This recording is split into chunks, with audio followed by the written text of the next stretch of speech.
on his deathbed.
Dolores Valderramos One Castilla. politician It became the mission became the mission. of one politician. What is your mission?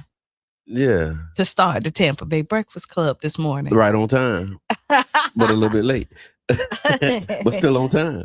So welcome to the Tampa Bay Breakfast Club. I'm your brother John. And this is Qiana. This program is being brought to you as part of the New Image Project of the Community Development and Training Center, aka See That. See that. And we'd like to thank y'all for tuning in, helping us to redefine what's cool, because smart is The new gangster. baby. And if you don't know, Now you know. Now you know. Also, we want you to know that the Tampa Bay Breakfast Club is an independently produced program. Therefore, the views, opinions, statements expressed by the host, guest, or callers are their own and do not necessarily reflect the views, positions, or policies of Carafesta Radio. 99 Gems is ownership, management, affiliate, sponsors, or partners.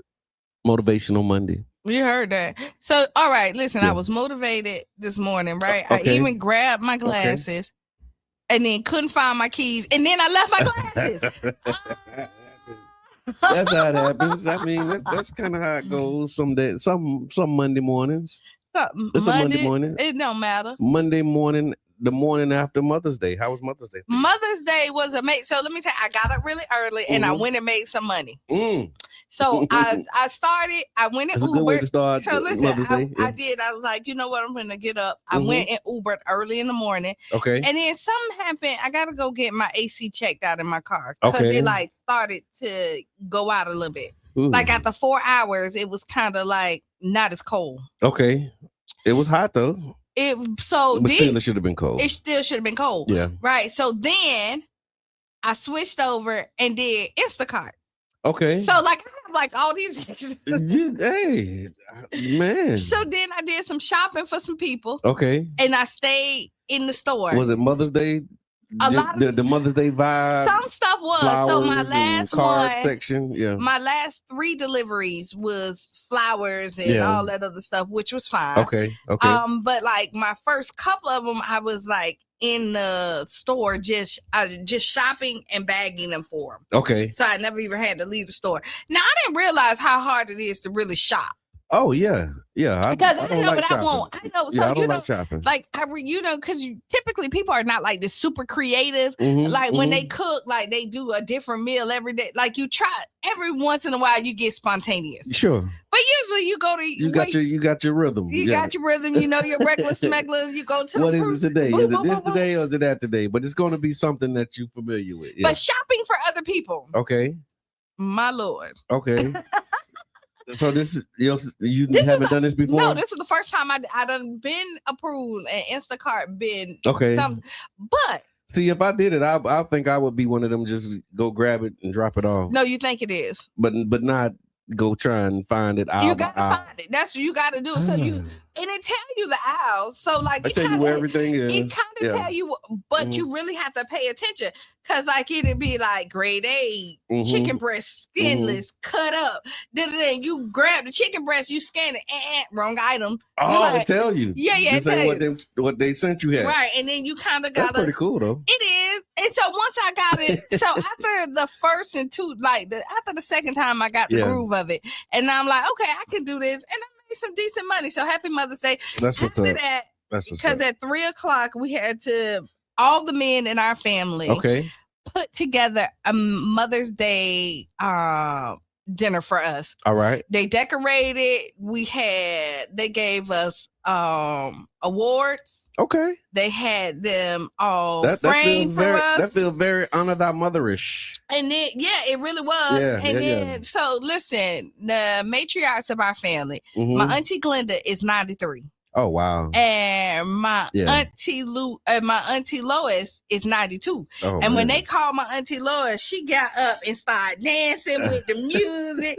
And just to see how spunky they is, that's what I want to be when I'm in my 90s. I hear that because they got all their sense. So got all their sense and can get up and do a two-step if they they need to. So yes, no, that's amazing. I appreciate that. Thank you for sharing that. And honor thy mother. Thank you for all of the honors. And I did see that Fred was paying for some mothers to do something. The Hive. Okay. The Hive on 16th Street. Which is where the Cash Mob. Cash Mob was there Saturday. Oh, they was. And then so that's where he was paying for the meals. He did like the first 50 women or something like that. Okay. I wish I would have made it. I didn't make it. Okay. My wife, she's official Cash Mobber. Oh, so she do all the Cash Mobs. I'm with it. She do the Cash Mobs, but they were sold out. So they had a sold out Cash Mob Saturday by the time my wife went over. So she ended up going to 727, which is Seafood, where across the street, which was where the first Cash Mob was. Right. And shout out to Qiana Rucker and the family for what they did. Charles over there. Yeah. But I really do want to go to the Hive. Okay. I want to go to their brunch. It was so much stuff to do. I know Lux had their thing there. Okay. JQ's had their Mother's Day thing. So the city had places to go. That's what's up. That's amazing. It was good. How was your weekend? It was good. I did hardly nothing really. Just kind of took it easy after last weekend. Yeah. I have to alternate like my every others. Yeah, every other. Yeah, and then I had a whole lot of plans that I didn't do because I just was like kind of chilling. A lot of work to be done, so I'm kind of in catch up mode. A little bit of catch up mode. So I'm going to be building. I went and bought some stuff from IKEA. I was just watching the story of IKEA, and it's a great story. Oh, just on how he came up with the idea. Like, we'll just send y'all the stuff and let y'all put it together. Yeah, well, man, that's how most stores go to. Made billions of dollars. But just think about it. But I mean, it was a time where that wasn't a thing, and he came in at the time when you would order furniture and it was already together. You wouldn't get a box with all of the pieces in it and then have to put it together yourself. That was an innovation. Okay. Woo-hoo. Yeah, that was an innovation. It's like, you know what? Don't worry about it. We'll just send you the Don't stuff and worry you can about put it, it together sweetheart. yourself. Do it. That was like a great idea at the time. Yeah, but Now it's a common thing. You go get it in, But I'm Yeah. thinking I get these little boxes, and I bought nightstands, and I bought like a shelf. Right. Right. And I see it. I'm like, oh, it got to have 1 million pieces. How many screws you got left? I haven't. Listen, I haven't even opened up the boxes yet. Yeah. Because I always have screws left over. I'm just saying. Do you know what hantavirus is? Something they made up, but go ahead. Hantavirus is not a made up thing. But all right. So put it in the chat, y'all. Yes or no? Thumbs up or thumbs down? Do you know what hantavirus is? Isn't that what somebody got off the boat? And, it was on the boat. And yeah. Hantavirus. And which they shouldn't have let them get off the boat if you already have a name for it. Right? This is what I'm saying. Like, they be playing in our face. If they already got a name for it, Miss Eva was having. Why didn't they already on the boat? Quarantine them. But so let's talk about what it is. Oh my God. And then maybe we'll see if we need to quarantine. But some people are saying this may be like the next thing that shut everybody down. That's why I'm saying, like, I'm not listening. I'm not saying, listen. Okay. So Yubi says, what is it? I'm glad you asked, Yubi. There you go, because I wasn't asking you. Hantavirus. Hantavirus is a rare but very serious virus spread mainly through contact with rodent droppings, urine, saliva, or dust contaminated by infected rodents, especially mice or rats. People can become infected when they sweep or clean areas with rodent waste, breathe in contaminated dust, or touch contaminated surfaces and then touch their mouth or nose. So it's like anthrax. Because, if you smell anthrax, it's a little different, though. But I'm just saying, it's just something that can. It's the sickness you get when you clean up rat droppings and So what you don't supposed to clean it? N95. Here's what you do. It says why people are talking about it. Health officials periodically warn about hantavirus because it can become severe very quickly. Early symptoms often feel like the flu, and many people don't realize exposure can happen while they're cleaning their garages, sheds, abandoned homes, storage units, or storm-damaged properties. The symptoms that you want to watch for are fever, fatigue, muscle aches, headaches, and chills, often mistaken for the flu or COVID at first. Severe symptoms include trouble breathing, chest tightness, fluid buildup in the lungs, and severe cases can become life-threatening and require emergency care. You want to know how it spreads, Q? How does it spread? It spreads most commonly through deer mice. That's DEER, deer mice. I didn't know it was a different kind of mice. Deer mice, rats and rodents in enclosed spaces. Risk increases in areas with rodent infestations, cabins, sheds, garages, flood, or storm cleanup situations. You want to know how to protect yourself? A mess. Protect yourself with, it says, don't sweep dry rodent droppings. Vacuum rodent waste directly. Don't vacuum rodent waste directly. This can send contaminated particles in the air because the dust from the rodent droppings. But it said don't sweep it. So don't sweep it and don't vacuum it. So how the hell you pick it up?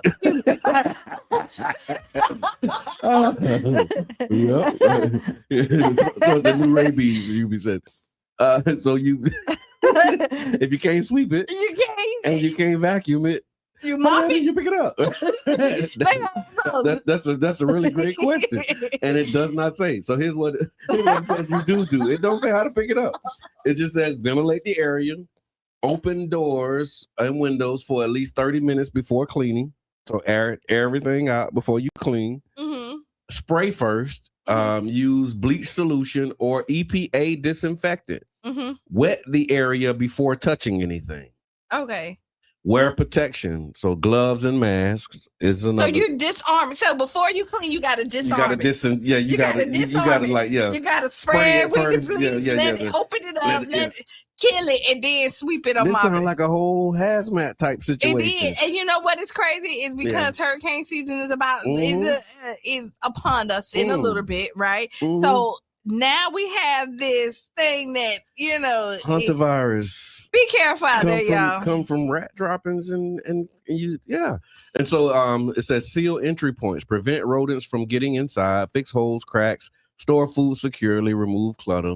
And again, to your point, this matters because hurricanes, flooding, vacant property cleanup, abandoned buildings, storage cleanouts, all of these things run the risk of exposure to hantavirus. Okay, so I don't think I have many rodents at my house. Okay. I don't think so now I feel like I gotta buy some masks and gloves for my cleaning people. Yeah. Because I don't want them to get sick on my dime. No, please and thank you. Charlie Funk was good. And so that's the prompt. It says, have you ever dealt with any rodent issues in your home or neighborhood? And do you feel cities do enough to address it? I remember when we were on city council, when I was on city council, there was actually a proposal to change the poison that the city uses, because if you call the city will actually come out and they'll do these bait boxes and they'll put them out to help you get rid of rodents. That's a service that the city provides. Learn something new every day. Yep, true. And so yeah, like you having an infestation, call the city, they can help you with it. However, one of the things that they did was the poison that they were using, it's called rodenticide, I think it was the word that I learned during that process.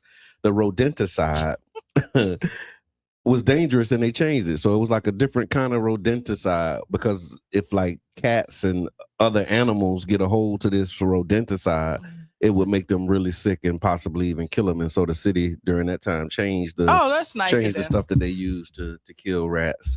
But yeah, if you having issues with rodents, that's why my mama cut down our mango tree. We had a mango tree forever. She said she used to see rats holding the mangoes running across. That sounds so cartoonish. Like you see them and they'll bite it and then leave a piece and then they drop. Like it was just crazy. Okay. Yeah. So she got rid of the tree because of the rodents. Yeah, she did. Yeah. No, I hear that. So y'all, if you're dealing with rodents or rodent infestation, you can call the city. And if you see rodent droppings, you just found out that you can't sweep them, you shouldn't vacuum them up, and there's other ways that you should handle that. Spray it down first. Yeah, but I'm just trying to figure out how can hantavirus lead to a pandemic when they play in our face. And they were saying that it's not really like that it's not as contagious as coronavirus. I just think they play in our face. I just think they want to scare people into going out buying all this stuff because you want to be prepared, because nobody wants to be sick. No, of course not. So you go out here and do all this other stuff. So yeah. I know what I'm not doing. I don't care what virus come. Y'all can't give me no shot. Oh yeah, that's like foregone. Fully understood. I'm not doing that. I'm not getting in that line. Yeah, to being on an apology line 20 years later. No, not even 20 years later. Like 5 or 6 years now. No. Yeah, on the apology line. Good morning. Yeah. And then also saw that there's chain restaurants are closing, hundreds of locations, and people are asking what's happening in the industry right now. So across the country, major restaurant chains are shutting down hundreds of locations in 2026 as rising costs, changing customer habits, inflation, labor expenses, and lower sales continue to pressure the industry. Some companies say they're closing underperforming stores to focus on profitability and long-term survival. Others are restructuring after years of financial struggles.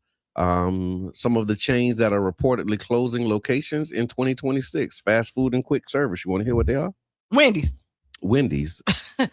closing roughly 300 to 350 locations. Oh no, we saw it here. Yeah. Like we woke up yesterday we had Wendy's and then tomorrow wasn't no Wendy's. And wasn't no Wendy's. Yeah. Is the Wendy's still on 34 over here? On the north side, not on the south side. Not on the south side. The south side.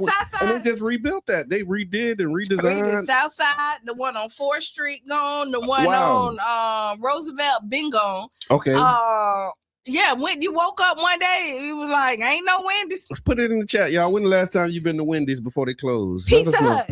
Pizza Hut is another one that's on the list. They're closing about 250 stores. Woke up one day, we ain't have Pizza Hut no more. So you really shop with these people? You know what? Look, it's not that I really even shop with them because, like, I'm not like a heavy goer to Wendy's, but I'm out and about, and so like I'm seeing all these places. Yeah. And then they were gonna close the Krispy Kreme, and they had said that the protest. I don't know what happened. What saved Krispy Kreme? Krispy Kreme still open. They say because they were supposed to close in like March. The 4th Street. That's the only one, right? Yeah, only one here in St. Pete. Okay. And I went in there and they didn't close. Who else on this list? Okay. Papa John's. Around 200 locations are expected to close from Papa John's. Jack in the Box. I don't know where we. And Jack's in the Box in here. That's like over there, California, like out that way. Yeah, like West Coast type deal. And then Subway. They say Subway closed 729 stores last year. Subway. Okay, see, I haven't been to Subway in a very long time. You usually like you go in there. Subway used to be you get the $5 foot long and all of that kind of stuff. But fast food is expensive. People are trying to figure out different ways to save money. So they're cooking. They're doing big pots of meals and making stuff stretch. Sean, you hear that? Coach D, good morning. Also, so those are like the fast food and the quick service, but then there's also casual dining and sit down chains. Denny's, they've been closing. They're continuing. It says continuing to close. They're also restructuring. Red Robin plans on closing 70 closures. Well, they closed Red Robin in the mall a long time ago. Okay, yum. Yeah. Red Robin. Yum. Okay. and then Bahama Breeze. I actually got a gift card for my birthday, and we was looking at Bahama Breeze is they're switching it.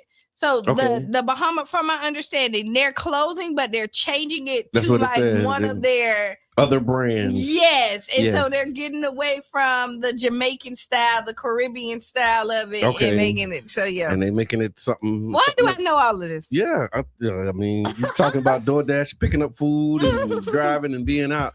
But what they're saying is rising costs, so restaurants are paying more for food supplies, labor, rent, insurance, and utilities. Customers' habits are changing because people are now eating at home more, looking for cheaper options, and they're using delivery apps instead of dining in. Some brands, they said, expanded too fast, so certain chains grew aggressively during their early years, and now they have too many weak locations. Franchises are struggling, and declining foot traffic is another piece of it. One of the things that it says here is that it matters because it affects people's jobs. So, if you're working at these places, you're going to be losing your job. Maybe you're going to lose your job. Commercial property vacancies, neighborhood access to food, franchise owners and workers, and especially for communities where chain restaurants are major employers for young people, working class residents, and part-time workers. And so, what y'all thinking, y'all? How you feeling? You've seen them, but have y'all seen these closings? Are you paying attention? I've definitely seen these closings. You go around there is a lot of, but I think it's gonna recycle itself eventually. So do you think that this is a sign of a struggling economy, or people just have changed their habits? Both. A struggling economy because going out to eat is a luxury. Or you think it is. Unless, like, if you have a household of two, like, you could go out it used to be like a household of two sometimes will be cheaper for you to just go buy, like, sit down and eat than to go and try to cook a whole meal with all the ingredients. But now, no. Okay. And so, 8 o'clock, y'all, Tiffany said the Bahama Breeze in Tampa will be open for another year, but the others will be changed to another concept soon. All right, sound like you kind of rock with Bahama Breeze too. And I do too. It's been a while since I've been there, but I was planning on going. So I think I'll get over there. But it's been a long time. But Bahama Breeze, they got Red Lobster. Like, your coupon got like Red Lobster. They do. They got the kettles and all up under that umbrella. Yeah. So you can go to all them different places. We got options. You got options. Okay, it's 8 o'clock, y'all. And we got some stuff after the hour. We're going to talk about being a step parent. Yes. Child support. You got to ask Qiana. Yeah. We got to Would You Rather. And we got this guy who murdered 8 children and then was killed by the police. We want to talk about what's going on, what caused this man to snap, and your reactions to that. And so we'll be back about 6 minutes after the hour. Tag a friend, tell a friend. Stay tuned.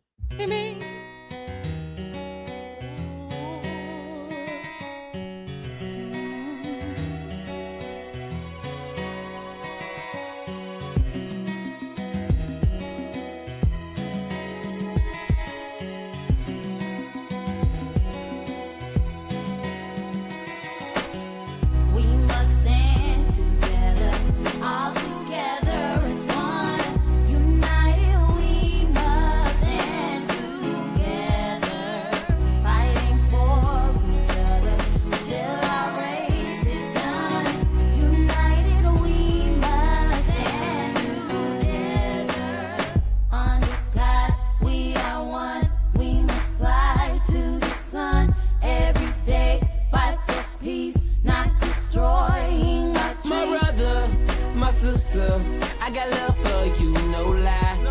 I give my best, I try. Someday we'll touch the sky. You're an angel, little baby. Wipe all your tears away. I know it's been crazy, but keep your head up high. Foot chase through the projects, dodging foreign objects. Street knowledge, I should've went to college. Odds stacked against me, surviving off instinct. 3 blocks from the precinct. Lil' homie caught a case, others lost family members. Product of his environment, projects produce violence in the middle of the streets, cause that's how we eat. Just a rap about the trap don't mean I ain't about peace. We must stand together, all together as one. United we must stand together, fighting for each other till our race is done. United we must stand together, under God we are one. We must fly to the sun every day, fight for peace, not destroying our dreams. Peace in the streets, love to my brothers, love to my sisters. We all need each other. Children need their mothers and they need their dads. Taking a life that don't make you bad. The fact that you do that is so sad. Pocket watching, plotting on another man's cash. Pick up a book instead of picking up a gun. Increase your knowledge and that'll increase your funds. If everyone succeeds, then crime would decrease and people would live instead of resting in peace. Unity, that's what we need. Stand up and be a positive force in the community. We are one, we must fly to the sun every day, fight for peace, not destroying our dreams. We must stand together, Must stand all together together as one. as one people. United we must United stand we shall rise. fighting for And you fight for me till our race is done. till we see God. United we must United we will rise. Clap with me. under Clap. God we Clap. are Yes, one. sir. We must Clap. fly to the Clap. sun. G beat on the track, every man, and I day, mean this is from the fight for heart. peace, not destroying Back and our forth to dreams. prison, cause my position in the ghetto is wishing my dreams was in my hand, man, instead of so distant. Violent crimes on my record, showing judges I'm reckless. Guess they think I'm rich and young, like Young and the Restless. Every time I see a young brother rich in peace, got to be the only time when I watch TV. Cause the struggling and suffering is all I see. Besides muscling and hustling at war with heat, I point the finger at the devil, boy, for taking my peace. Cause the only way to live is to take to the streets. But they rate me as a villain for the killing and dealing. For what? My last resort to make me a living. I don't give a damn, tell them so what? I'm gonna survive even if they threaten me with life. The arms of poverty hung tight, making life a fight. But in the sky, we got to unite. Keep your head in the sky. We must stand together, all together as one. United we must stand together, fighting for each other till our race is done. United we must stand together, under God we are one. We must fly to the sun every day, fight for peace, not destroy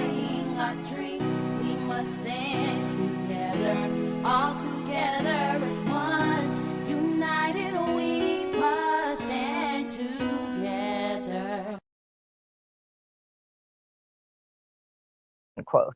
Mohammadi.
This program is being brought to you as part of the New Image Project at the Community Development and Training Center, aka CDAT.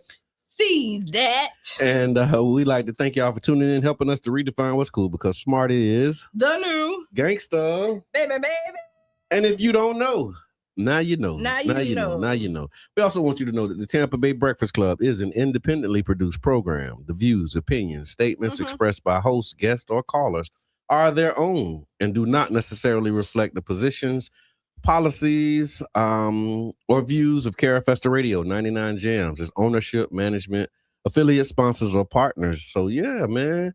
So before the break, y'all, we were talking about the Hunter virus. Go back if you don't know what the Hunter virus is, how to protect yourself from it, and keep your eyes open with it and what's going on, because I've been hearing some rumblings, and if we learned anything from 2020, right, you got to really just kind of filter your information. Like, you remember the first time you heard about COVID? You remember, like, the first time somebody said COVID-19 and this is a thing? What was your immediate reactions to that? I can't really remember. The president was like, "It's a joke." Yeah. I remember it's like a cold. It's gonna be gone in 3 days. And then remember he threw away the book, because remember there was the swine flu that was supposed to come back. Obama did all kind of prevention stuff. Sure that, and he gave him the handbook, and he said, "I don't need that. Need that book. Yeah. Anything that need that Obama book. You want me to tell you, anything that got Obama name in it, he hated, and he tried to demolish it. He don't care the peace agreement. It don't matter if it say Obama, it got to go. Right. No, that is crazy. Good morning, Nashia. What's good with you?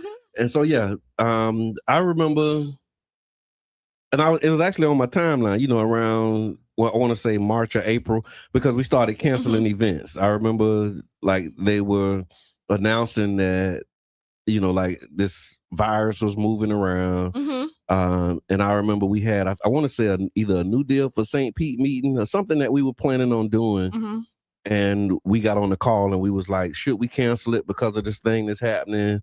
And we decided that we was going to cancel the meeting. And after we canceled it, I think that was like our last in-person meeting for 9-10 months or something. Okay, I remember y'all came back out for Juneteenth. Yeah. And then it was Father's Day right after it. Yeah. And No, we still did Mother's Day. We did Honored Our Mother that year. Okay. We did Honored Our Mother at Chef Mel's, I want to say. You did, and we did, and we did Honor Thy Father. Yeah. We And moved the Honored Our Mother celebration to the food truck. Yep. Yeah.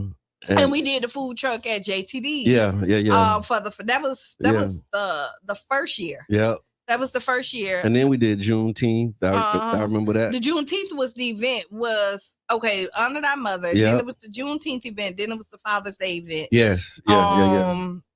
So yeah. Yeah, no, that was definitely a time. And then everybody got shut down. I still work because I'm Me in the too. care. I worked more then than but a lot of people didn't. A lot of people didn't work. Yeah, I mean, and we were hiring people who weren't working. I remember we were bringing people on for the street team because we were doing eviction outreach. Evictions were high, and so we innovated a program where we were pulling the Pinellas County eviction records, and we would go knock on doors and talk to people who were facing evictions to let them know about the community law program. Good morning, Tony. And the assistance that was available to try and help people stay in their properties. Yeah. That model actually has been institutionalized now. It's actually the way that they do business at the city using the CDAT model. So shout out to CDAT. King Jab, the innovator, and King Ree and Mr. Edmond, and just like the whole CDAT team.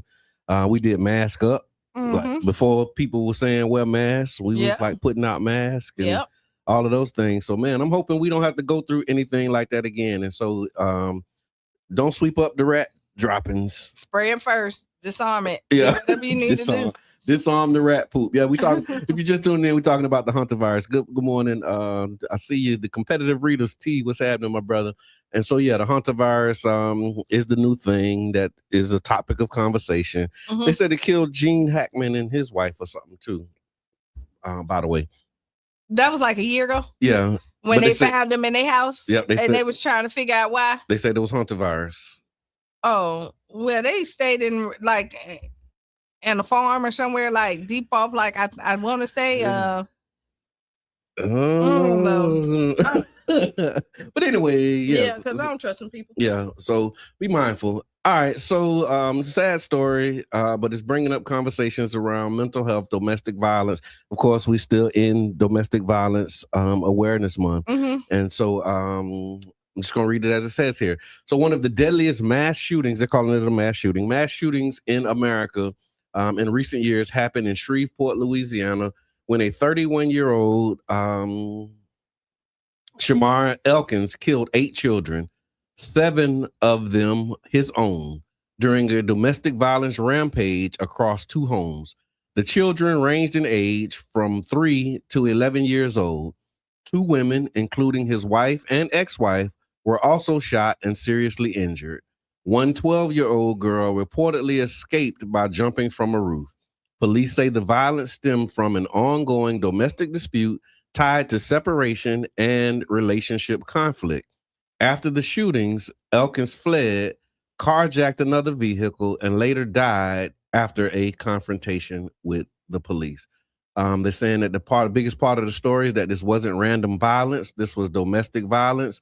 It was a family annihilation, unresolved trauma, access to guns, and warning signs that people now say have been overlooked.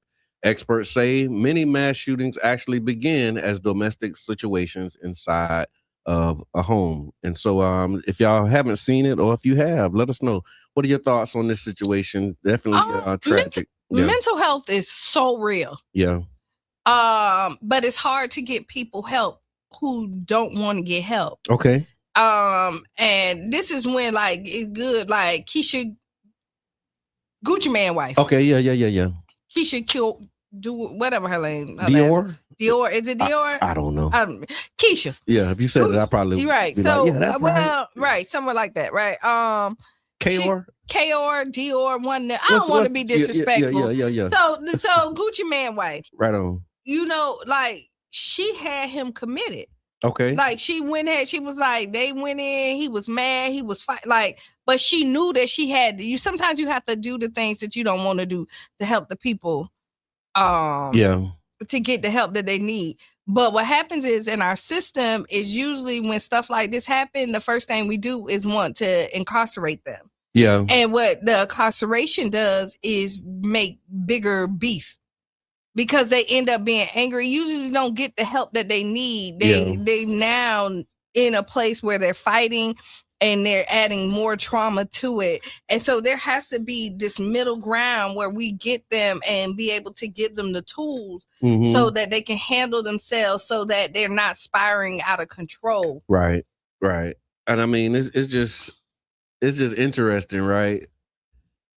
I saw a clip, and one of the clips was from a black man saying how he had also had similar thoughts. Like he was basically saying how when he was dealing with a domestic situation, divorce, and they were trying to take everything from him, like the thought that he had in his mind was like, you know what, I ain't going out like this. Like I'm going like. Everybody got to go. Everybody got to go. I'm finna fall, everybody falling. Like, but he was like, he ended up not doing it. He just kind of went and, separated himself from the situation and thought it through. But he was like that anger of like how he felt like he was being tried. He felt like he was being disrespected. You trying to take the kids. And he was like, all he had was his kids. All he had was, his family, and you're taking this away from me. He was like, before I let you do that, I'll do myself and I'll kill all these kids. But he talked himself out of it. And when as he was talking, it was like, okay, that's a real thing. That's actually a perspective where people really have a moment where it's like, I brought you into this world, I'll take you out type deal. And not even just I brought you in, I'll take you out. You're about to lose everything. And you feel like you're being, because people with mental health, like when you don't have the capacity or the tools to be able to articulate how you're feeling, it comes out in anger. Yeah. Right? Because you've never been taught how to. Let's rewind that back. When you don't have the tools to articulate how you're feeling, right, it comes out in anger. I think that'll be the clip. We're gonna clip that. No, it does. Because you're right. That's the root of a lot of domestic violence, is you just trying to express yourself and you don't know how to. Yeah. And as a child, when you're like your parents, when they were angry at you, they beat you. Yeah. And so you don't understand. That's how you get the message. And that's how you get the message. And then the ownership of it is my mama, my daddy owned me. Like I'm their property in their mind. Like I'm theirs. And the way that they got me in line was to beat me. Okay. And so even though we know that there shouldn't be domestic violence, but that's how, you know what I mean? People take it in, and then you see these domestic violence cases hit because I don't think that person don't love you in some situations. It's just that they never was taught a healthy way to love you. Yeah. Yeah. And people's ideas of love in this world, man, is like all jacked up. Just because of the traumas and the expressions and all of those things. But what you said about articulation really resonate with me, because it's true, particularly for black men. I'll say, when you're dealing with a black woman who know how to argue.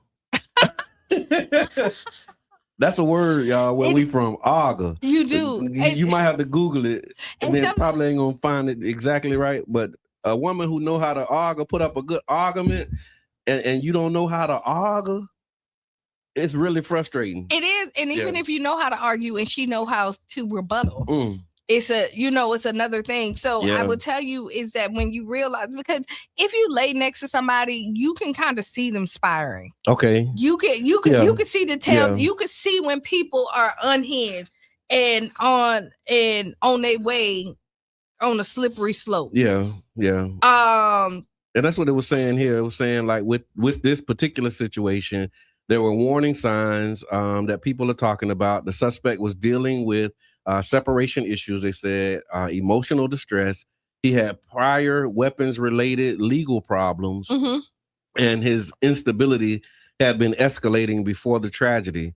And so experts on domestic violence say that, some of the early signs are possessiveness, threats, the if I can't have you thinking, I can't have you, that's in quotes, Extreme control issues can become deadly when combined with emotional crisis and firearms.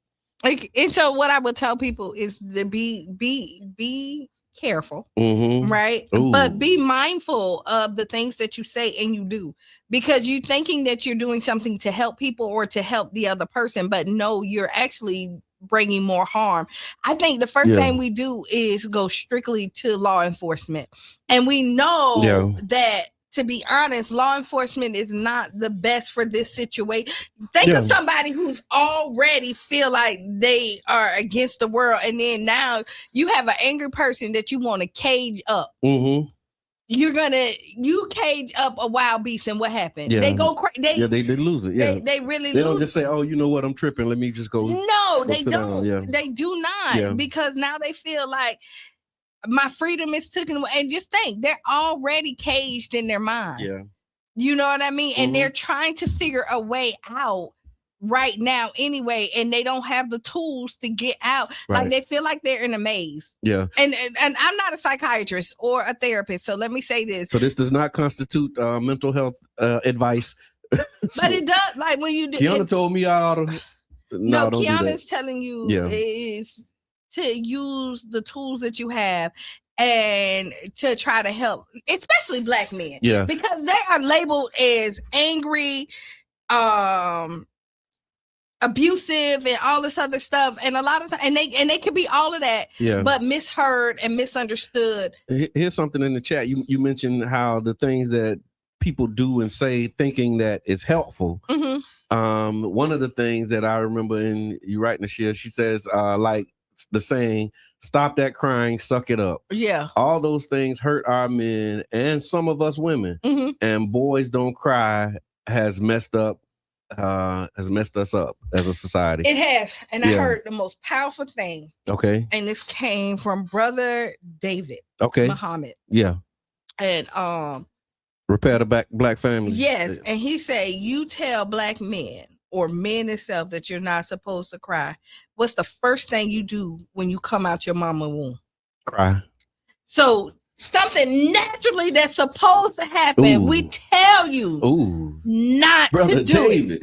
Brother David. The first thing you do when you come out the womb is cry. It's cry. And from that day on, they tell them not to cry. Ooh, wow. Powerful. Yeah. So somebody lying somewhere. But yeah, we definitely want to, again, prayers for the family, but I wanted to really lift this up and highlight it because we talked about it a little bit last week with domestic violence, man. And it's like so many nuances and so many things that go into it. But to your point about communication and the ability to express yourself, you know what I'm saying? I think communication, everybody will say that. What's the biggest thing or business secret to success in any relationship is communication. It's comprehension. Yeah. It's you have to have really understanding what communication is. Right. Yeah. And because if they cannot comprehend and they don't know how to communicate, it don't matter what you do. It's like you can't penetrate that wall. Yeah. And I always say this. Men need other men, just like women need other women. Yeah. Like that saying, like, I don't hang out with women, all that other stuff. I don't buy into that. Okay. I just don't. I have a lot of great girlfriends, and I have some that cross me, some that haven't. But that's just life. That's human thing. And I have a lot of, and you know what? I have been blessed to have a collective of great girlfriends and guy friends. Okay. That I consider family. So like my diverse, like I don't feel like you should be put in this box when it comes to being successful. Right on. All right, so we're going to continue this conversation. We're talking about domestic violence. The situation that we were referring to was there was a man who killed 8 children in Louisiana. And sparking conversations about like how do you leave a situation, also conversations around mental health, mental instability, the ability to recognize the signs of mental illness when somebody is mentally unhealthy. How do you do it? How do you address it? But when you look at somebody when you're dealing with somebody with any kind of illness, you have to find somebody that they trust. Okay. Because when you go to the doctor, they don't go to doctors because you don't trust them. You find a good physician and then you start to take advice from them. Yeah. Because if you don't trust the doctors, are you going to go to see if you got high blood pressure? No, you're not. And so like even with the mental health, like you need other people around you to say, yo, bro, like what's going on? Yo, sis. Yeah. You do check-in, and we do check-ins all the time. Yeah, we really do. We really do, just to make sure everything is going on. But those mental check-ins and just giving people a safe space to be able to release and putting another thing is allowing yourself to walk in somebody else's shoes just for a second. Yeah. Like you got it bad, but that person also do too. And so if you can just take a pause and be like, okay. The empathy. Yeah. So this is reminding me, I know Pastor Carlos Sr. and New Hope, I remember a while back, I don't know if they were partnering with the Well and the Center for Wellness, Dr. Brittany and others, but I remember they were doing like these mental health first aid sessions. And so if somebody can tag Pastor Senior and those who have been doing that, but I think it's a great opportunity for us to begin having those conversations and really hosting these types of sessions where they teach you, it's like a 2-day intensive where they teach you what to do when somebody is experiencing a mental health crisis. How do you not escalate it and make it worse? And the last time, you know what I'm saying? And I know this, listen, the last thing you want to do is reach it with anger. Yeah. Like for somebody who has dealt with anger. Right. No, it's funny because I remember, it's funny, but it ain't funny, but I guess I could say this. So there was a brother, he was threatening suicide, right? I've done this by God's grace twice. I've talked 2 people out of committing suicide. In my mind, I don't think they was going to do it for real anyway, but only God and them really knows, right? But in both situations, you said do it. I responded by anger. And in the first situation, the brother, he making his threats, and I'm like, in the moment, because I also had suicidal ideation, right? I've dealt with it, you know what I mean? And so I know what it's like to be in that moment where you're in a decision, like, am I going to actually do this or not? Right. And so, like, I know what that feels like. I know what that looks like, right? Because I've really, like, fought that battle. And so I'm watching him, and then it became clear to me, like, okay, you just bullshit. like you really, yeah. Like, as I'm looking, like you just tripping, right? And some people do. Yeah. I mean, not everybody. No, Call not 988 and get this. But what made me laugh was because I saw it, right? And to your point about responding with anger, it kind of made me mad because like the police was out there. You playing with these people. He done tossed this lady, his girlfriend's house, got it all looking, and you in here acting like you about to do something, and I'm looking at you, and I started like, man, you a punk. You ain't finna do this for real. I ain't no punk. And he snapped out, and I'm like, okay, well, what you gonna do? Like, what you doing? Yeah. Like, you did Joe Clark. I was like, yeah, baby. I'm like, man, it's people really out here, like really out here, and you in here, like playing, right? You know what I'm saying? Like, and I could see you playing. Right, and you just was mad and it went bad, and so you had to feel. Because she like ready to leave you or something. I'm like, bro, what you doing? You have to complete the mission, and now you need to abort it. Wish you walked out the house, and in your mind you was like abort, but you was like, no, I don't want you father. Got to see it all. No, but I mean, but he was able to see that, like I saw him. Yeah, and like.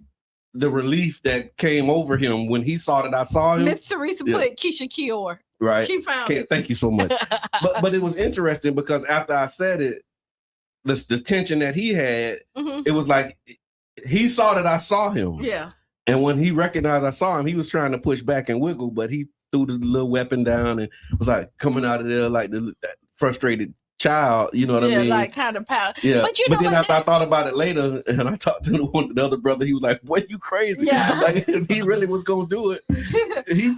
But I'm like, I mean, I just saw it. I'm like, you ain't like you just playing. You can tell. Yeah, no, you can't. No, you can't. Let me not say that. But there's sometimes that so be careful. I could in that moment, but be careful. That does not make me an expert at all. It's just a lived experience. Take it for what it's worth. Yeah. But be careful, because people feel like they don't have nothing to live for. Yeah. You know what I mean? Yeah. And to be in that spot when you can't find a reason. Fairy side. But yeah, when you're in that situation, I'm sorry. No, because I said Joe Clark. Yeah. But like when people feel like they have nothing to live for, or their backs against the wall and they're about to lose, then they show you what it looks like to lose it all. Oh man, yeah. And so you got to be careful when you're pushing people. That's true.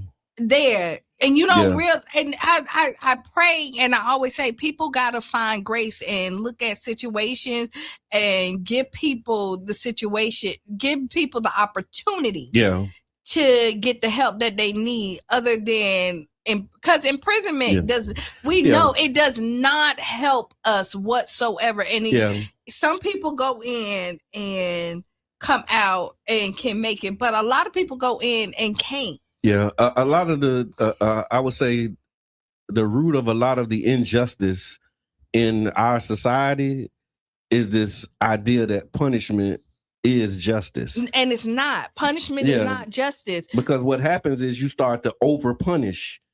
And now the fact that you're over punishing somebody, that is what causes the injustice. Know what? Most people don't mind being punished. Like like if I did it up, okay. I get that. Like I know there's a consequence. I'm okay with the consequence. I'm okay with a justified consequence. But our system has been able to manipulate and trump up charges. Like you get in a fight, and then they say, "Hey, it's battery." You know what I mean? Or something like that. Or they go, you do something, or something happens. You reach your hand in the car to grab the keys, and they say that's burglary. That's burglary. And now you're looking at 10, 15 years for reaching your hand in. And the system, nobody should be okay with that. Yeah. Regardless of how angry you are with anybody, you should not be okay with the system trumping up charges to send anybody to prison for a long period of time because of an argument. It's like when you see, nobody likes a bully, right? And so when you see a bully getting beat up, like there's some justice in that. But then even when a bully getting beat up, if the person who's beating them go too far, like there's a such thing as like, okay, no, like that's enough. That's enough. You get to a point where it's like, okay, they had it coming, they deserve, but that's too much. That's when we start getting out of punishment into injustice, and I think that happens a lot. And they know, to be honest, they know how to set us up. Yeah. Even when you look at like the charges, and when you listen to people like things that happen, they be like, oh, it was domestic. Man, I fought my brother. Yeah. And my mama called and they said this, like, and this was what when you hear the actual story. You'd be like, wait, hold on. I was just doing that Tuesday. Yeah, I went through something like that. Yeah, like I got the argument. Everybody walked away. We sit down and we, chill together now. I was at the store and somebody disrespected my lady, and then they got in their face and I pushed them, and now I got another charge. Or somebody, you know what I mean? Yeah. And you look at it, and then you have all these charges that was dropped. Yeah. But it's still on your thing. Right. And so then it looks at it, and then the point system and all that other stuff. So y'all listen, be mindful about what you're doing and put yourself in other people's shoes. Yeah, and just if you're just tuning in, we're talking about domestic violence awareness month, and not to minimize, right? And so every situation is different. Again, this is not us providing any type of advice or direction or anything like that. But it's a conversation. But it is a conversation. Miss Teresa, thank you for this contribution. She said, this discussion reminds me of where whoopings for our children came from. It was straight out of slavery. Exactly. And we talked about it. That's how we kind of started out earlier in the conversation. Is because, again, you parents sometimes don't realize that you're creating these little monsters. Mm-hmm. And then you think it's okay for you to do, but not for them. When you cuss your children out and you're disrespectful and you feel like you come from a place of anger, and then when they then mirror you, you're telling them they're being disrespectful. Yeah. Right. And you're telling that's them, a whole nother unlearn that I got a button on. Like, it's not okay to disrespect children just because they're children. Right. And then when the children end up disrespecting you, you be like, I'm your mama. But no, but you've been calling me names from the day I was came out the womb. You done told me I ain't ish. You told me I'm a black and beep. And then not on top of that, you're beating me for everything. Yeah. There's never a conversation that's had, and then you wonder why you have adults that's acting out. Yeah. And you too grown for that. Yeah. Yeah. Even children that are acting out, you wonder why they, on the playground and they can't have their way and they resort to violence. Is because that's how you get your way in some households. And so again, this is a very broad conversation, and we start talking about stopping the violence. That was one of the things that became clear to me and us and the team when we were doing the whole stop the violence movement. And that's why we stopped saying stop the violence. We went from stop the violence to increase the peace. Because when you look at the mission of stopping violence in this society, it's an impossible feat, except, there go the grace of God and divine intervention. But this society is rooted in violence and is built on violence. And to Ms. Teresa's point, we were raised in households that perpetuate violence. And then now here we march and saying stop. Yeah. You know what I mean? So we just got to be careful. But I will tell you is use your tools. And I'll tell you, most people don't want to be, most people not out here just wanting to be violent. No. Because usually they feel bad. Yeah, most people want peace. Most people want peace. They just don't know how to get it. Yeah. Right. That's true. And sometimes you got to break somebody's neck to establish your peace. Sorry, but it's the truth. All right, y'all. So next up, Big Love. What's good? Big Love for the UK. Appreciate it. Thank you for the love. Miss Debbie got something in the chat. Definitely happening. And thank y'all for tapping in, tuning in. You listen to the Tampa Bay Breakfast Club right here on WUJM 99.1 FM on your FM dial. And we want to just pause for the cause and let you know that if you are a candidate and you're running for office in 2026, y'all better tap in, man. I'm telling you, because right here, right now, on 99 Jams, we have a place for you. We got a spot for you. So if you want to connect with your audience, you want to really get down and really be able to have eye-level conversations, heart-to-heart conversations with the community, 99 Jams the Berg is the place to be. And so if you like to tap in, underwrite a show, be a guest, and all of those things, go to 99jamstheberg.com, hit that contact us button, and we'll get you some information on how you do that. And we had two of the candidates that's running for mayor. Yeah. Maria Scruggs kicked it off. Yeah, she did. And she blazing trails, man. Shout out to Maria, every candidate here, when I'm looking at the pros and the cons, one thing, Maria, I would have to say big ups to you because she got the signatures. Yeah, she did petitions. She did petitions because, if you know anything about politics or when you're running, you either have to get the signatures from the community that you in, or you pay. Yeah, it's like $2,800 to qualify to be right. Mayor. Or you get the signatures. Yeah. And Maria was one, I think the only one. Yeah. The only one that went and got the signatures. So, she's out here running her race, talking she's the first to one people. To file, yeah. Yeah, and doing that. So big ups to you. Yeah. Big ups to Brandy. Yeah. She came in here. She came through. She came through. What's the day, man? It's Monday? Yeah, it's Monday. So it's Friday. So she came in on Friday. Friday. Came in on Friday, yep. And she came in. Y'all go back and check it out. Yeah. So if you're looking at the different candidates. And I also saw Jim Large on Ray Tampa podcast. So shout out to Jim Large. He's the former fire chief. Okay, because he's running. He's running also. And I saw Maria Scruggs and Jim Large were on a panel here at 99.1 on the Ray Tampa podcast. And so you can go to YouTube, find the Ray Tampa podcast, and you can see what former fire chief Large has to say about why he wants to be mayor. And so you look at it, we got the former fire chief, you got Maria Scruggs, you got Brandy, you got the current mayor, Ken Welch, you have Charlie Chris that's running. Is it one more? Yes, it's David, somebody out of Short Acres. I always forget his last David, name. Yeah, don't mean to be disrespectful. No, don't. But I just don't know your last name. Sorry. Yeah. David from the guy from Short Acres. Is how we refer to him. And you know what I do know about him? He wants to build the wall. Okay. To stop the water from coming in. When you say build the wall, you gotta not Trump wall. You gotta keep going. But you gotta say that all in a complete. So he was always talking somewhere else in another country how to stop the flooding. Okay. And when it comes up like on the skyway. And Short Acres caught it. Yeah. Yeah, and so he has this idea. It's going to cost millions and millions of dollars. Well, that's one of the conversations that's being had right now. Is about the millions of dollars of infrastructure that's needed to protect the city. And so let's talk about it. Let's talk about the city budget in the few minutes that we have.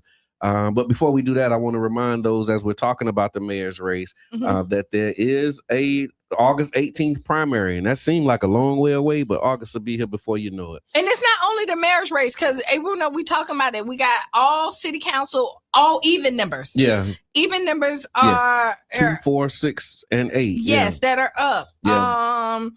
And Trevor, did Trevor come on?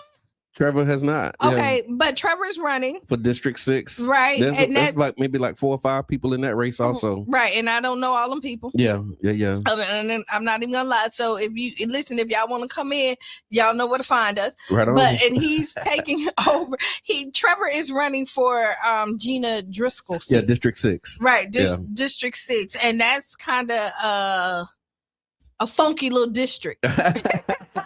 A funky little district.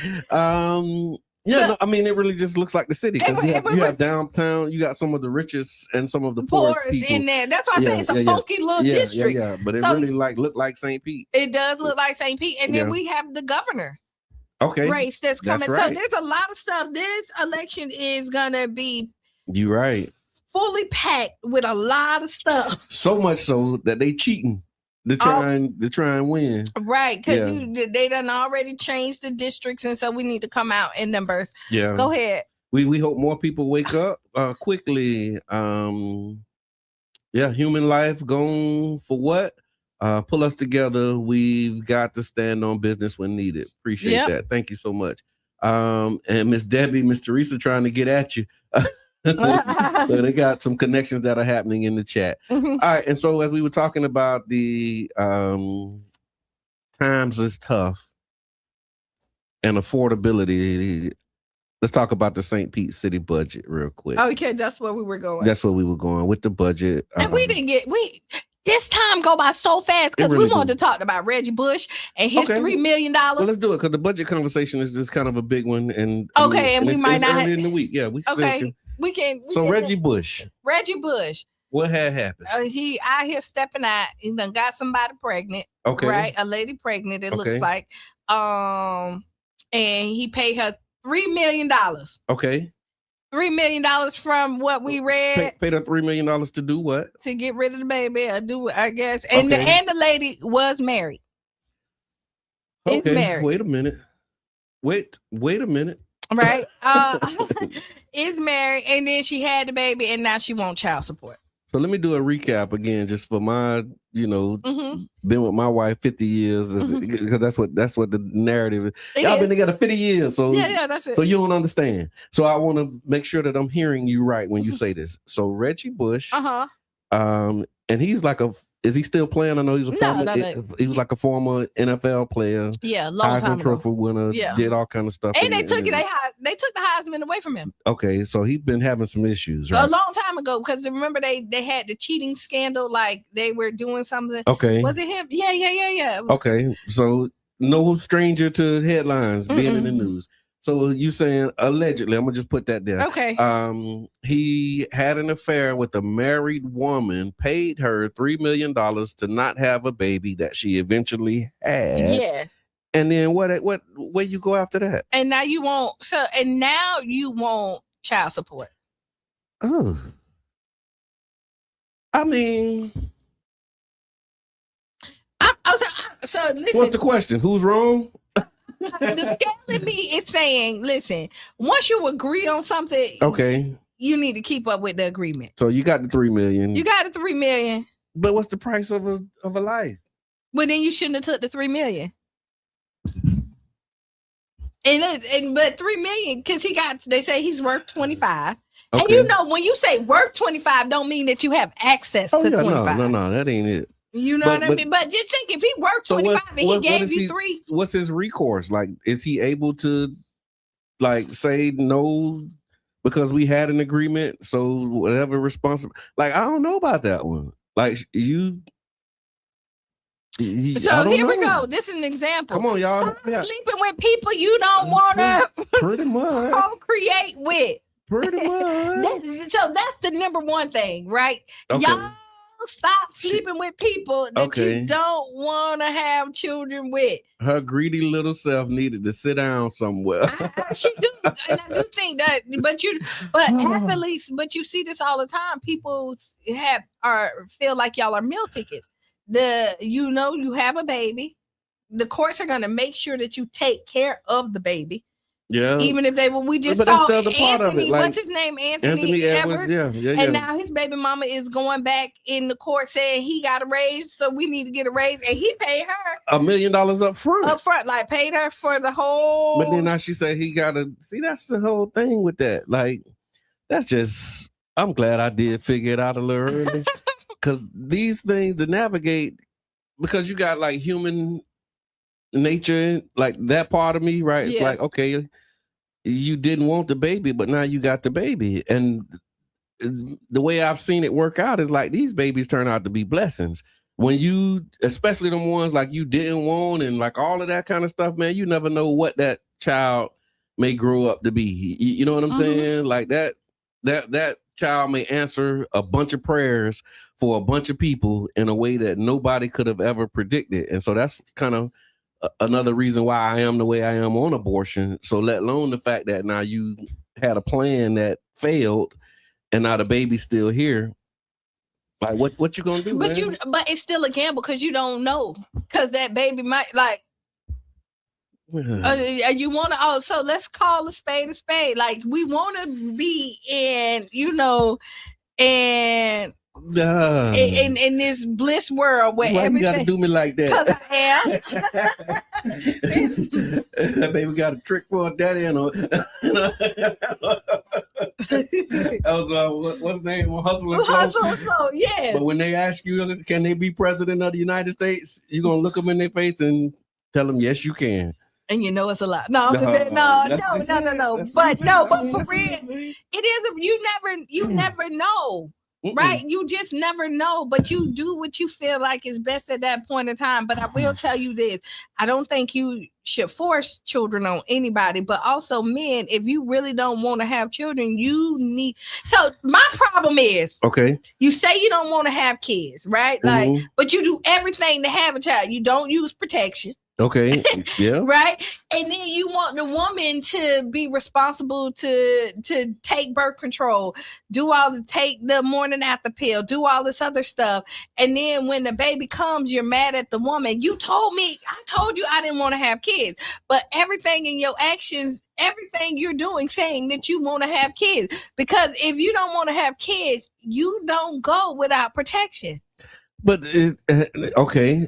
And so if I know you don't want to have kids, where does permission to not have protection come in?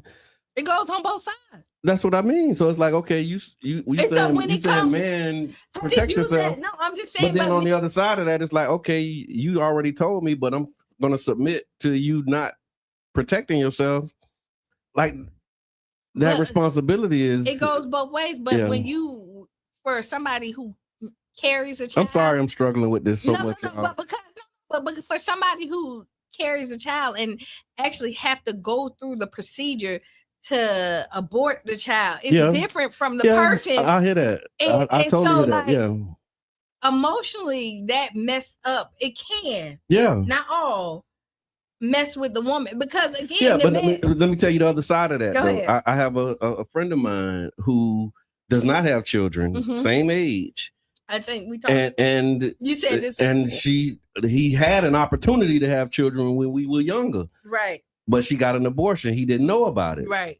Messed him up, and I think that's selfish as well. Totally messed him up. I think once you're two consensual adults, and I still don't have children, but I'm sure, like at some point, he probably think about I could have had one. Like, and he really loves children, but. So that's what I mean when you talk about the impact of an abortion on a woman. I think there's another side of that where we don't think about the impact that it has on men, especially of our generation, because they was really pushing you got to go to school, it's gonna mess up your career, gonna do all, and it was like a big deal with no consideration for the impact that it has, not just on the individuals, but on the community as a whole. The community, the impact on individuals. And again, it's a lot of gray in here, right? Yeah. And I feel bad for that brother. Okay. You know. Thank you so much. I don't know, Miss Teresa. I don't keep up with it like that. She said I just checked Google, and that scandal with Reggie Bush and the side chick allegedly having a baby is old news from 2017. Why is this relevant now? Well, it popped up. Yeah. That's why it's relevant. Okay, it was on the timeline. Okay. It popped up. It just popped up on that. And then this is stuff that's happening all the time. Reggie Bush was just the headline at the point. Miss Teresa. Okay. And so it's not saying that like this doesn't happen a problem. Yeah, this is. Okay. All right, received. Child support is a real thing. So if y'all want to read more about it and how to navigate that, Antonio Brown, T Brown, shout out to T. If you're still on here, put a link in the chat. Antonio has a great book about how to navigate child support and the child support system if you're dealing with those. And if you're stressed out. Okay. When we were talking about mental health, I have a 30-day journal. Yes, you do. Becoming who you want to become and I mean, to be honest, I've talked to some of the people and it's intense. Yeah. You really have to sit down because it's not like one of them things that you just say, cat dog, today was a good day. No, it really makes you think. Yes. And you have to do these affirmations. You gotta write where you at. You can't lie. I say you can lie to the world, but you can't lie to yourself. You shouldn't. Yeah. And this journal is just to open your eyes into where you at and where you want to become. I'll inbox you. You can get one. I have them in my car. Right on, right on. All right, so let's go ahead and do this Ask Qiana. We'll talk about the St. Pete budget more exhaustively. We'll start with that on What's on Your Mind Wednesday. Okay. To continue that conversation as well. But today's Ask Qiana. Ask Qiana is brought to you by the One Community Grocery Co-op, OCGC.coop. All right, so dear Qiana, my teenage son recently started dating, and honestly, I'm worried he's moving way too fast emotionally. He's completely head over heels, talking about forever, constantly buying gifts, rearranging his whole world around this girl. The problem is, from the outside looking in, she doesn't seem nearly as invested as he is. She's nice enough, but it feels like he's way more emotionally attached than she is. And I'm scared he's setting himself up to get hurt.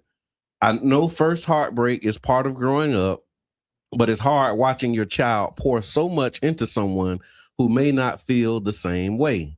My question is, how do you guide a teenage boy through young love without crushing his feelings or making him shut down emotionally? And when do you step in versus letting life teach the lesson? Okay.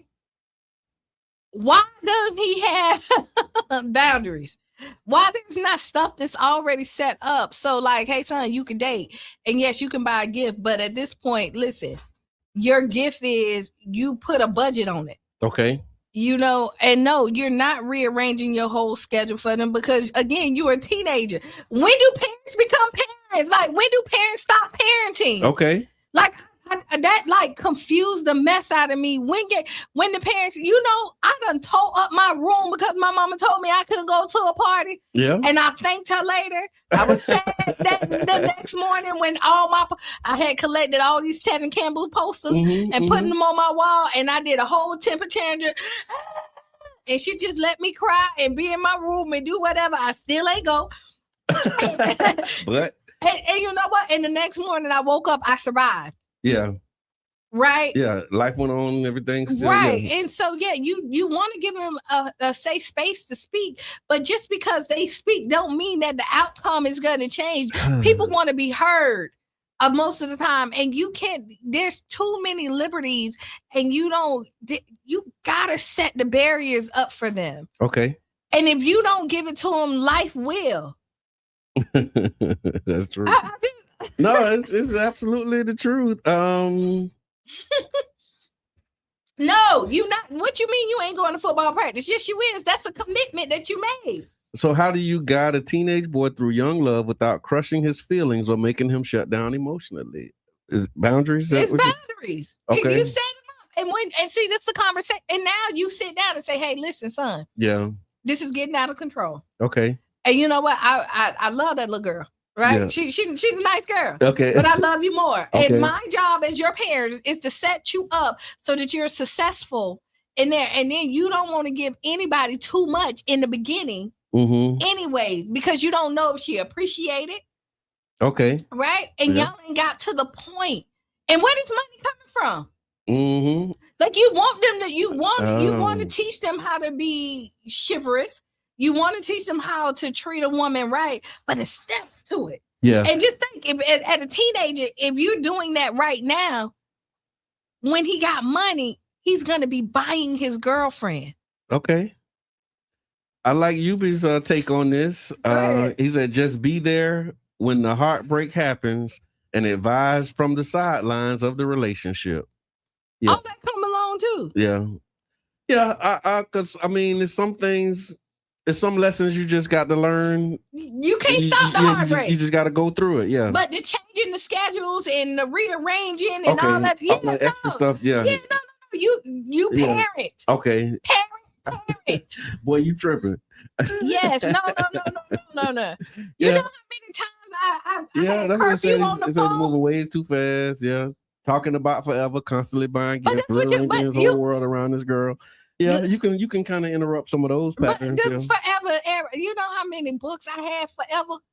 Listen, I had, you know how you do the birthdays, you add up the numbers, whatever it was, and to tell you if it's gonna be forever or I not. don't remember that one. See, but that's the girl that you Okay.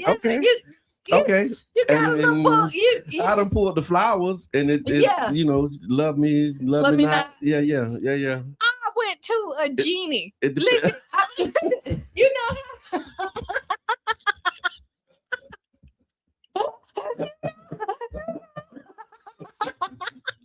the Tampa Bay Breakfast Club. Brother, you you